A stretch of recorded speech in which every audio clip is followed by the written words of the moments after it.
Matematik tahun 1 muka surat 110. Aktiviti 4. Reka cerita daripada ayat matematik.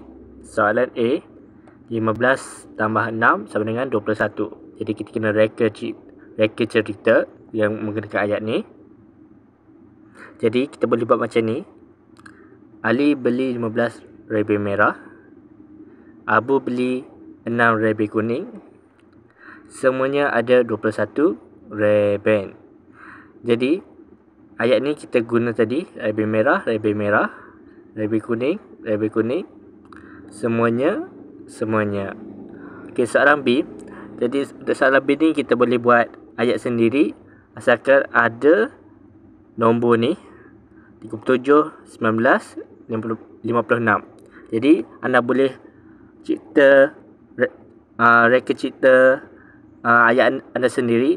Jika anda nak ikut saya pun boleh, asalkan ianya betul dengan apa yang tertulis dekat sini, iaitu 38 tambah 19 sama dengan 56. So sebagai contoh, saya bagi ayat ni. Nisa ada 37 coklat.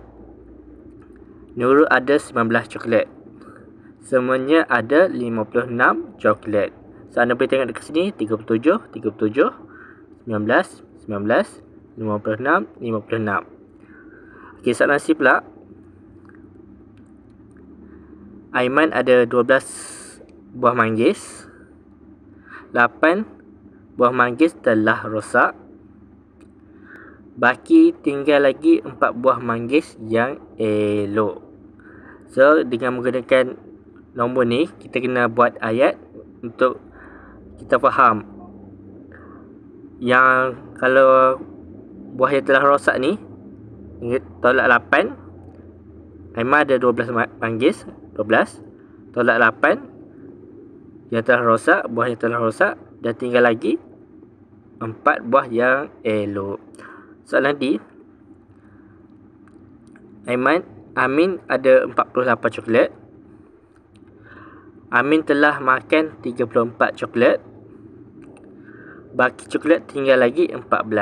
So ada 48, semuanya 48. Amin telah makan 34 coklat. Tolak 34. Baki coklat yang tinggal lagi ialah 14 coklat. So ini adalah jawapannya. So anda boleh reka cipta ayat anda sendiri. Tak semestinya anda reka sendiri tidak betul, sebab ini anda boleh reka cipta ayat anda sendiri, tak salah pun. Okey, so itu adalah jawapannya. Matematik tahun 1 muka surat 110.